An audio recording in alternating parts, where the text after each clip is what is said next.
My own mother excluded me from Mother's Day because of my job. I chose silence and walked away. You ever sacrifice everything for your family, only to become the person they're most ashamed of? I did. I worked night shifts at a frozen food factory, keeping our family afloat after my dad died, while my siblings chased successful careers. My reward? A Mother's Day text from my mom that literally erased me from the family, calling only her successful kids to dinner. That was the day I realized my mom's approval wasn't just optional. It was poison. My name is Sarah Hayes. I'm 25, and I'm the embarrassing one in my family because I work night shifts at a frozen food factory on the edge of a small town in Ohio. I'm writing this down like a note to my future self, so I never forget the moment my mom decided my life wasn't worth bragging about. You ever sacrifice what you want for your family only to become the person they're most ashamed of? While my brothers and sisters chased degrees and shiny careers, I stayed behind in Riverton, clocking in at the plant so we could keep the mortgage paid after my dad died. It wasn't glamorous, but it was real work. I came home smelling like freezer burn and spices, shoulders aching from lifting boxes, but at least the bills didn't bounce. To my mom though, my steel-toe boots and hairnet meant one thing: failure.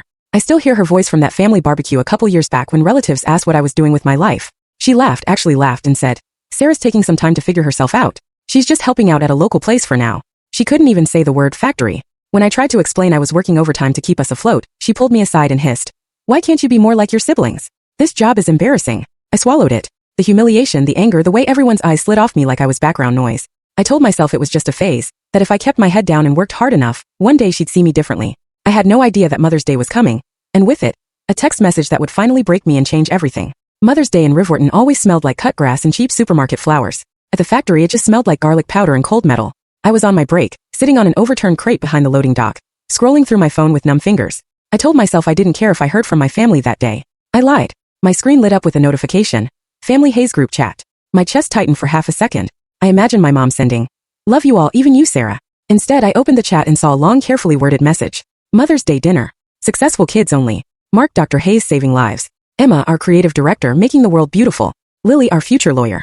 I'm so proud of my accomplished children. Dinner at 6:30. Can't wait to celebrate you. She tagged Mark, Emma, and Lily. My name wasn't anywhere. Not in the message, not even in a pity heart at the end. Just 3 names.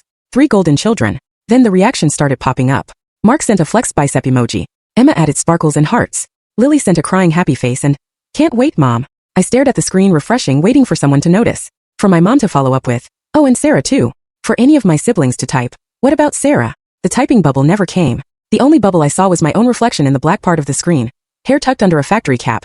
Hands stained with freezer burn, eyes burning. My heart thudded in my ears. This wasn't a simple oversight. It was a public announcement. Successful kids only. The words blurred as tears pooled, but I read it again and again, each time like a punch in the ribs. I felt my throat close, that hot, humiliating sting I'd felt at the barbecue when she dodged the word factory. Except this time she didn't dodge anything.